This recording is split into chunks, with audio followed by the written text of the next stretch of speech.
मेरा नाम है doctor Salman Aslam and welcome to the channel. आज की वीडियो है रेमडेसिविर यूज इन कोविड-19। रेमडेसिविर एक एंटीवायरल मेडिकेशन है जो ना सिर्फ वायरस को मल्टीप्लाई होने से रोकती है बल्कि ये उसे मारती भी है।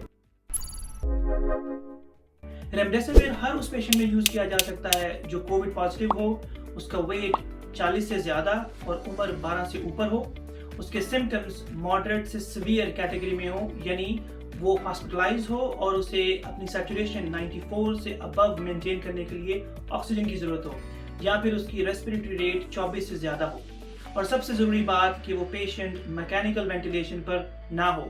वो इसलिए क्योंकि अभी हमारे पास सफिशिएंट डाटा अवेलेबल नहीं है वेंटिलेटेड पेशेंट्स पर। और अच्छे नताइज के लिए ऑक्सीजन की रिक्वायरमेंट स्टार्ट होने के 7 दिन के अंदर अंदर रेमडेसिविर को स्टार्ट कर दिया जाए।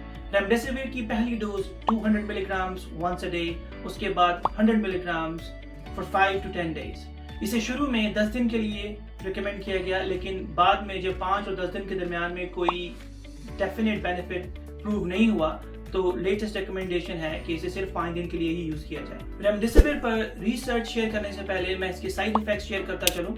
एलर्जिक रिएक्शन के अलावा कॉमन साइड इफेक्ट्स में उल्टी, मतली या लिवर डैमेज शामिल है।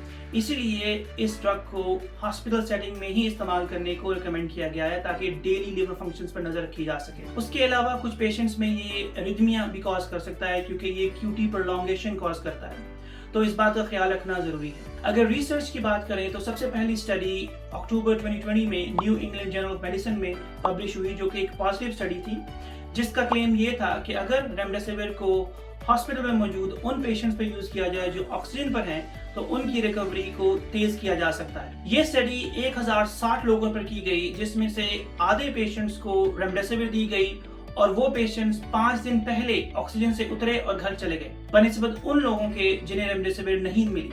लेकिन इसके बरअक्स मोर्टेलिटी बेनिफिट कुछ खास रिपोर्ट नहीं हुआ। तो इस स्टडी के बाद एफडीए ने रेमडेसिविर को कोविड ट्रीटमेंट की लिस्ट में डाल दिया। एफडीए के अप्रूवल के 2 हफ्ते के बाद WHO ने अपना सॉलिडारिटी ट्रायल पब्लिश कर दिया, जिसके मुताबिक रेमडेसिविर को कोविड-19 के ट्रीटमेंट के लिए इस्तेमाल करने से रोक दिया गया। सॉलिडारिटी ट्रायल आई थिंक दुनिया का सबसे बड़ा ट्रायल था जो रेमडेसिविर पे हुआ, जिसमें ऑलमोस्ट 30 कंट्रीज और 405 हॉस्पिटल्स शामिल थे, जिसमें पाकिस्तान और इंडियन हॉस्पिटल्स भी शामिल थे। ये ट्रायल मार्च से लेकर जुलाई तक चला, जिसमें 2500 से ज्यादा पेशेंट्स शामिल थे जिन्हें ये ट्रीटमेंट दिया गया। और अनफॉर्चुनेटली जितने भी हॉस्पिटलाइज्ड पेशेंट थे इस ट्रायल के मुताबिक उनमें कोई एडेड बेनिफिट नहीं देखा गया, इसलिए WHO ने अक्टूबर में इसके इस्तेमाल से रोक दिया। नो डाउट ये बहुत बड़ा ट्रायल था, लेकिन ये प्रॉपर्ली रैंडमाइज्ड ट्रायल नहीं था, इसलिए FDA ने इसको रिजेक्ट कर दिया और रेमडेसिविर को सपोर्ट किया।